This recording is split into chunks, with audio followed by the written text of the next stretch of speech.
नमस्कार। मेरे साथ है केसर मेघचंद्र सिंह जी, प्रदेश कांग्रेस कमेटी प्रेसिडेंट मणिपुर। सारे प्रेस के हमारे मित्रों, आप सबका यहाँ पे बहुत बहुत स्वागत है। आज का जो प्रेस वार्ता है, इसका मुख्य कारण ये है कि आज 2 साल हुए हैं। मई 3, 2023 में मणिपुर में जो वायलेंस शुरू हुआ था, आज लगभग 2 साल पूरा हुआ है। And it has been one of the gravest humanitarian and constitutional crisis in independent India. 2 साल तक ये वायलेंस चलते ही है एंड सुप्रीम कोर्ट ने 3 महीने के बाद जब ये वायलेंस शुरू हुआ था, they had declared that there has been an absolute breakdown of constitution, machinery in the state. And एक ऑडियो क्लिप भी वायरल हुआ था जो पूर्व मुख्यमंत्री बीरेंद्र सिंह का, जिसमें एक इंडिपेंडेंट एनजीओ ने भी ये कंफर्म किया था कि 93% एक्यूरेसी के साथ ये वॉइस उनसे मैच करता है। तो कहीं ना कहीं सबको ये संदेह होता है कि जो वायलेंस हुआ था ये ऐसा ही नहीं हुआ था, ये मैन्युफैक्चर वायलेंस था। लेकिन दुख की बात ये कि आज 2 साल पूरा हुआ, नरेंद्र मोदी जी ने कई देशों में अपना विज़िट किए हैं। टोटल 44 फॉरेन कंट्रीज़ में विज़िट किए हैं। 250 डोमेस्टिक इवेंट्स वो शामिल हुए हैं। लेकिन मणिपुर में एक लफ्ज़ भी नहीं बोले आज तक। एंड आपको ज्ञात होगा, हम लोकसभा में ये डिमांड करते आ रहे हैं कि इस पे चर्चा हो। सारे इंडिया अलायंस के जितने सारे एमपीज़ से हम लोग डिमांड करते आ रहे हैं, पर मोदी जी ने अपनी चुप्पी तोड़ी नहीं। हमें मजबूरन नो कॉन्फिडेंस मोशन भी लाना पड़ा, लेकिन उसमें भी मोदी जी कोई चुप्पी नहीं तोड़े, कुछ एक बात नहीं बोले। अमित शाह जी ने रिप्लाई किए मणिपुर में। हमारे नेता श्री राहुल गांधी जब से ये दुखद घटना घटी है 3 बार जा चुके हैं मणिपुर। भारत जोड़ो न्याय यात्रा मणिपुर से शुरू की है हम लोग, खड़गे जी जा चुके हैं। यहाँ तक कि प्रदेश कांग्रेस कमेटी ऑनरेबल गवर्नर से मिलके हम यही डिमांड करते आ रहे हैं कि मणिपुर को आप कैसे ये वायलेंस को आप रोक पाओ। जो डिस्प्लेस हुए हैं उनको कैसे न्याय मिलना चाहिए। एंड और एक डेलीगेशन जब ये क्राइसिस घटा था, एक 21 members of parliament from different political parties ये मणिपुर का दौरा किए थे, उन शिविर में गए थे, उनसे बातचीत किए, जो सिचुएशन है उसका मुआवजा करके वापस आए। अभी तक देखोगे तो मणिपुर में 4,786 houses and 386 places of worship have been destroyed. And ये बीजेपी सरकार, हम लोग बार बार ये डिमांड करते आ रहे हैं जब से ये घटना घटी है कि यहाँ पे प्रेसिडेंट रूल इम्पोज करो, लेकिन ये कभी माने नहीं। लेकिन कांग्रेस पार्टी के दबाव से, राहुल गांधी जी के प्रेशर से 20 महीने के बाद They finally agreed on a president rule on 13 February 2025, 20 महीने के बाद। एंड ये जनता हमेशा डिमांड करती आ रही है कि यहाँ पे प्रेसिडेंट रूल लागू करके आप सिचुएशन को कंट्रोल में लेके आओ। बट अभी जो हाली सिचुएशन है ग्राउंड में प्रेसिडेंट रूल होने के बाद भी is far from normal. Around 260 persons have lost their lives, 260 जान जा चुकी है। 68,000 से ज़्यादा लोग 302 रिलीफ कैंप में अभी भी वहाँ पे एक इनह्यूमन कंडीशन में अपना ज़िंदगी वो बिता रहे हैं। वहाँ पे वो काफ़ी डरते हैं वापस अपने घर जाने के लिए। प्रेसिडेंट रूल लाने के बाद भी ग्राउंड रियलिटी कुछ चेंज नहीं हुआ है। एंड ये आप सबको यही बोलना चाहते हैं कि the government attitude towards Manipur is callus. बिल्कुल ही नेगलेक्ट करते आ रहे हैं, बिल्कुल केयर नहीं है, वार्म नहीं है, कुछ नहीं है। मणिपुर की जनता चाहते हैं कि प्रधानमंत्री मोदी मणिपुर जाए, लोगों से मिले, एक ह्यूमन टच दे, पीस वापस लाए। जो डिस्प्लेस पर्सन है उनको कैसे वापस उनके घर में लाया जाए। एक यूनियन होम मिनिस्टर ने एक Ajay Lamba commission of inquiry report गठन की थी, जो मणिपुर वायलेंस 2023 के बारे में वो जायज़ा करने वाले थे। कई सारे एफआईआर्स लॉन्च हुए उसमें, बट दुखद बात है कि जो Ajay Lamba commission of inquiry report है, आज तक ये ना पार्लियामेंट में टेबल हुआ है, ना रिलीज हुआ है, ना कोई डिस्कशन हुआ, कोई चर्चा ही नहीं हुआ है।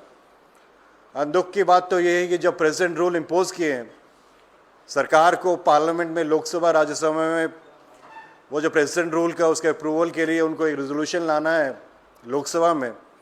आप सबको ज्ञात होगा, जब वफाक बिल का डिस्कशन चल रहा था, लोकसभा में रात को 2:30 बजे चर्चा हुआ, राज्यसभा में रात को 4 बजे चर्चा हुआ। इससे ज़्यादा शर्मनाक चीज़ और कुछ भी नहीं है। एंड ये यही दर्शाता है कि ये कुछ छुपाने की कोशिश कर रहे हैं, ये इंटरेस्टेड ही नहीं है कि मणिपुर के लोग कैसे पीस हार्मोनी में रहा है, कैसे डिस्प्लेसमेंट, या कोई इनका रास्ता ही नहीं है, उनका विजन ही नहीं है, उनका इच्छा शक्ति ही नहीं है। एंड ये सरकार नरेंद्र मोदी जी, हम उनसे अपेक्षा करते हैं कि आप मणिपुर के वासियों को उनको आश्वासन दो, जो घटना घटी है, जो डिस्प्लेसमेंट हुआ है, जो वायलेंस हुआ है, जो डेथ हुआ है, उसकी जिम्मेदारी ले। कैसे मणिपुर वापस अपने नॉर्मलसी में आए, इसके लिए आपका क्या प्रयास है, आप क्या कर रहे हो। प्रधानमंत्री मोदी जी तो गए नहीं, अमित शाह जी भी नहीं जा रहे वहाँ पे। और अभी प्रेसिडेंट रूल होने के बाद भी वहाँ का ग्राउंड सिचुएशन अभी कुछ चेंज नहीं हुआ है। हम लड़ते रहेंगे मणिपुर के हक के लिए जब तक वो नॉर्मलसी भी नहीं आता है। बिल्कुल हम मणिपुर के लोगों के साथ हैं। हमारे नेता श्री राहुल गांधी जी, खड़गे जी, कांग्रेस पार्टी सब मणिपुर के साथ हैं। एंड हम जब तक न्याय नहीं मिलेगा, ये लड़ाई जारी रहेगा। कुछ प्रश्न थे जो आदरणीय खड़गे जी ने भी सोशल मीडिया के माध्यम से पूछे हैं। प्रधानमंत्री मोदी जी कब जाएंगे मणिपुर? ये जो प्रेसिडेंट रूल है, ये आप 55 विधायक होने के बाद भी आपको प्रेसिडेंट रूल लागू करने की क्या आवश्यकता पड़ी है? ये इसलिए कि कांग्रेस पार्टी ने दबाव दिया था, नो कॉन्फिडेंस मोशन लेके आए थे। एंड आप अपने सरकार को बचाने के लिए आप प्रेसिडेंट रूल लागू किए हैं। आपका खुद का कॉन्फिडेंस ही नहीं, आपका मेजॉरिटी नहीं है मणिपुर में। हम वही डिमांड करते हैं कि आप फ्रेश इलेक्शंस डिक्लेयर करो और लोगों के बीच में चलते हैं। एंड एक लोकप्रिय सरकार जो जनता का सरकार है वो गठन करके हम मणिपुर को वापस अपने रास्ते में कैसे ले आएंगे, वो हम कोशिश करेंगे। ये वायलेंस ख़त्म ही नहीं होते जा रहा है, ये सब चीज़ें। आखिर में यही बोलना चाहता हूँ कि प्रधानमंत्री मोदी जी, ये जब भी कोई दुर्घटना घटती है, आप पहलगांव में जो घटना घटी, वो अपना सऊदी अरेबिया की ट्रिप शॉर्टकट करके वापस आए। हमें लगा कि जाएंगे पहलगांव, कश्मीर जाएंगे, मिलेंगे लोगों से, बट वो बिहार के रैली में व्यस्त है, केरला के चुनाव में व्यस्त है, बिहार के चुनाव में व्यस्त है, मणिपुर के बारे में एक शब्द नहीं बोल रहे हैं। तो उनका प्रायोरिटी क्या है, प्राथमिकता क्या है? भारत के प्रधानमंत्री है, उनको भारत के लोगों के बारे में सोचना चाहिए। खाली चुनाव के बारे में सोच के लोगों को कैसे न्याय मिले उसके बारे में उनको प्रयास करना चाहिए। और हम चाहते हैं कि इसके बारे में नरेंद्र मोदी जी मणिपुर ज़रूर जाए, अपना चुप्पी तोड़े और लोगों को कैसे न्याय मिलेगा। जो डिस्प्लेसमेंट हुआ है, जो डिस्प्लेस लोग हैं, वापस अपने घर में कैसे जाएंगे, उसके बारे में एक रोड मैप बना के लोगों के सामने पेश करें। 2 साल हो गए एंड कितने दिन और वेट करेंगे? यही हम लोगों का प्रेस मीट का वार्ता था। हमारे साथ मणिपुर के प्रदेश कांग्रेस कमेटी के सभापति भी हैं श्री केशव महिचंद्र जी, वो भी मणिपुर से आए हैं। वो अपना बात चंद शब्दों में रखेंगे।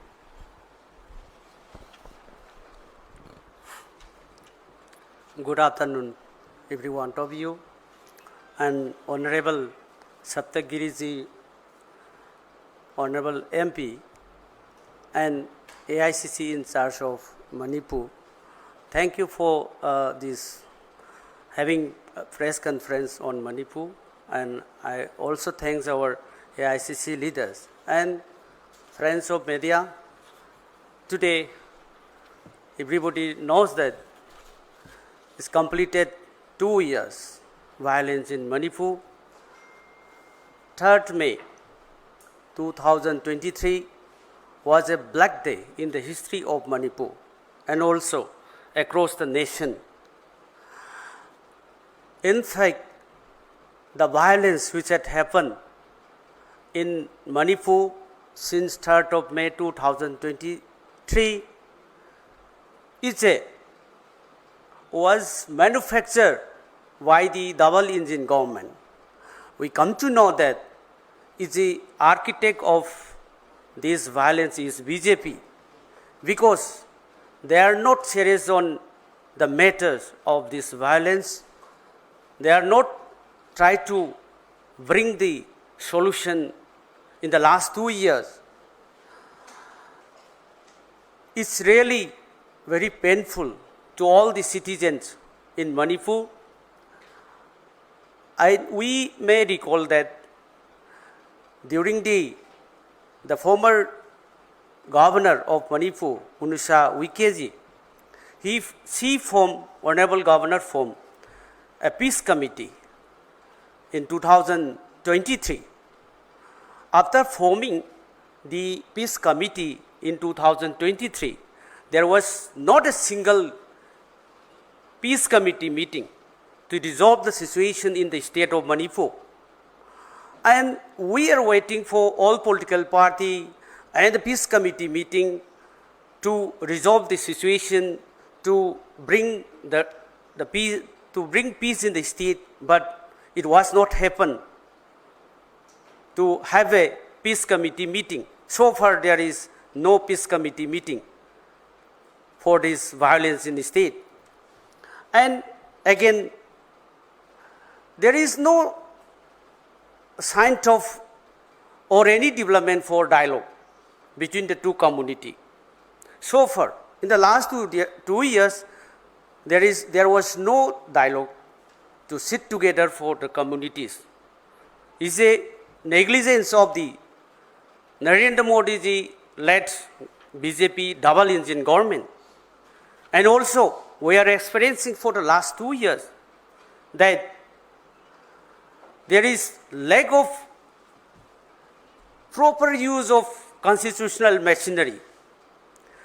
That is why still the violence is continuing, and there is no any means to restore the peace and the normalcy in the state.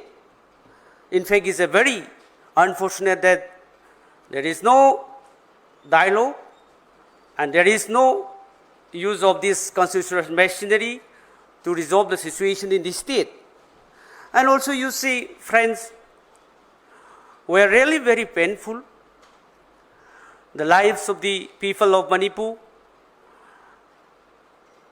The government, this double engine government, could not protect the lives of the people who have killed in the last 2 years.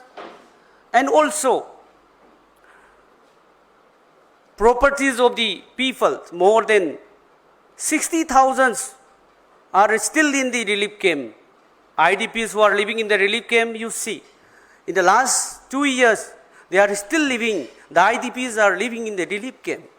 How the families of these IDP live together, and the families of a community or a village live together in a community hall.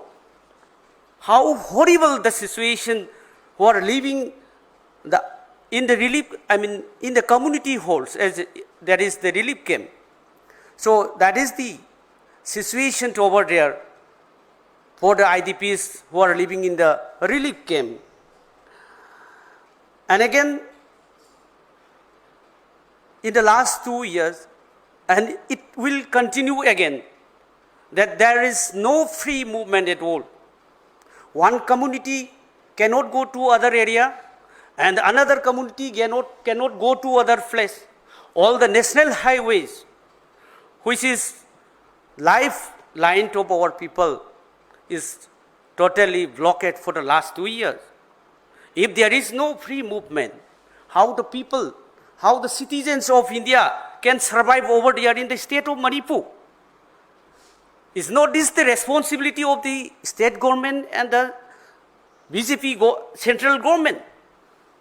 But that is not happened. There is no free movement at all in the state. And again, there is, so far, there is no improvement after the president rule. It has been imposed on 13th February. So far, there is no improvement at all. There is no much improvement, even if there is president rule. And again, this double-engine government is unable to bring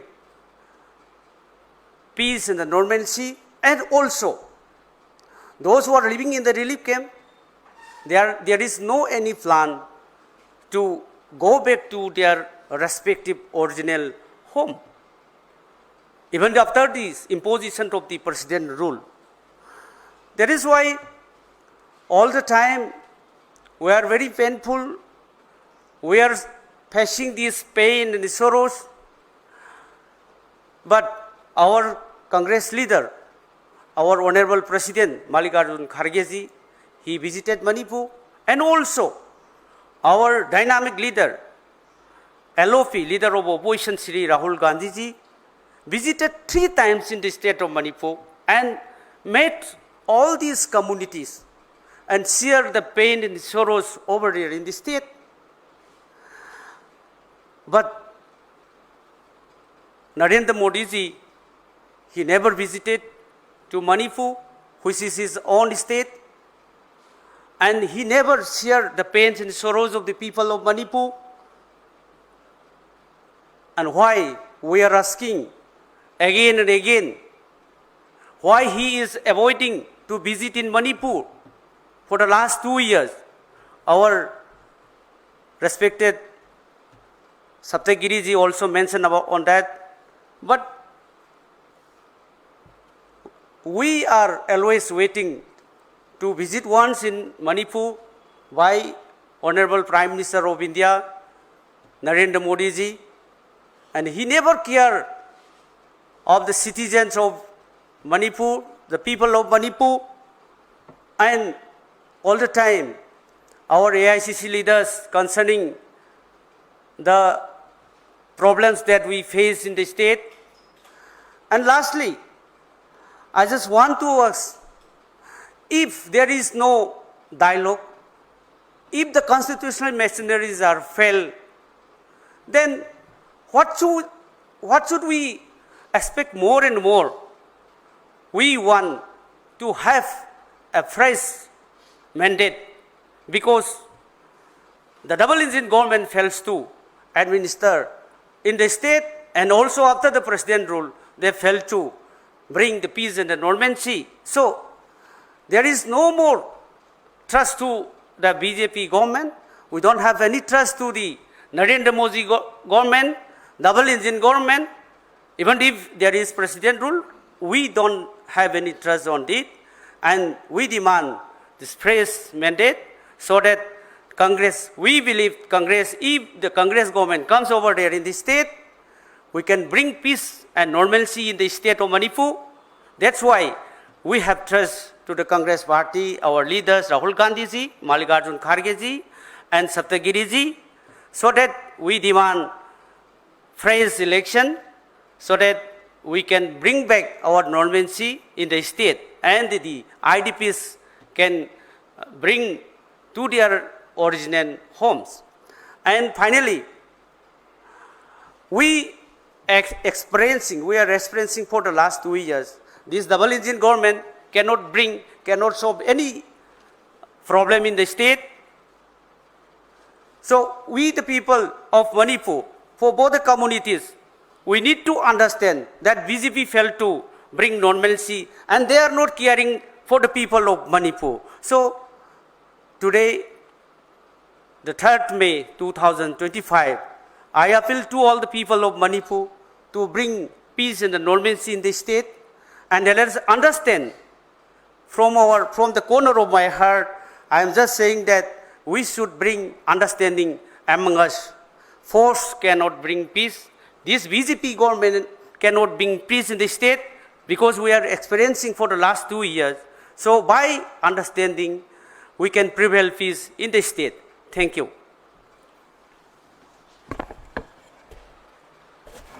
आप लोग का अगर कुछ question है तो we can answer, otherwise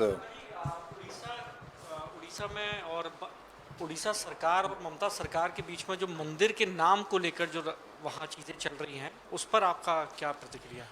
आपका अगर मणिपुर के ऊपर कोई सवाल है तो I would be happy to answer, otherwise I can give a separate bite for that. या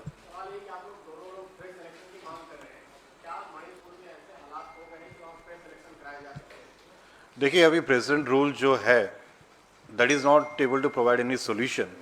एंड हमें लगता है कि जब तक कि डिस्कशन नहीं है, डायलॉग नहीं है, किसी के साथ आलोचना ही नहीं है, तो जब तक लोग इन्वॉल्व नहीं होंगे, सरकार दिल्ली से आप शांति का माहौल नहीं कर सकते हो वहाँ पे. तो हम यही चाहते हैं कि आप इलेक्शन बुलाओ ताकि जो रिप्रेजेंटेटिव है वो एक सरकार बनाएंगे एंड सरकार तय करेगा. क्योंकि हम प्रेसिडेंट रूल देख चुके हैं, फरवरी से लागू है, अभी तक कुछ उनका सोल्यूशन नहीं निकल रहा है. एंड ना ही सरकार ये प्रयास कर रही है कि बात करने का डिफरेंट कम्युनिटीज़ का, कोई रोड मैप नहीं दिखा रही है. तो I think this is the only solution. When you have a democratic elected government, then only you can provide solution to Manipur.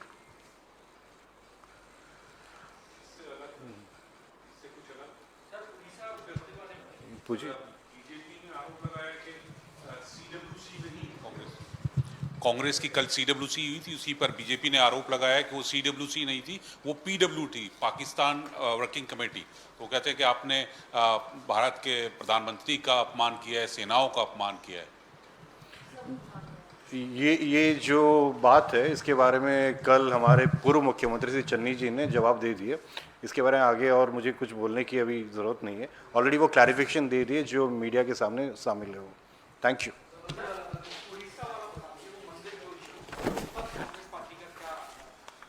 इसको मैं अलग से आपसे ये देखिए, प्रॉब्लम क्या है कि हम मणिपुर की अब चर्चा कर रहे हैं कि 2 साल से लोग पीड़ा में पीड़ित है, डिस्प्लेस्ड है. अराउंड 68,000 पीपल डिस्प्लेस्ड है एंड 250 के ऊपर लोग मरे गए हैं. एंड हम चाहते हैं कि ये प्रेस मीट के माध्यम से हम फोकस रहे मणिपुर में. एंड ये मोदी जी को पूछे वो कब जा रहे हैं मणिपुर, कब अपना चुप्पी तोड़े. मेन ये फोकस है. एंड जो दूसरे से विषय इसके बारे में अलग से आपको मैं प्रतिक्रिया दे दूंगा. Thank you so much.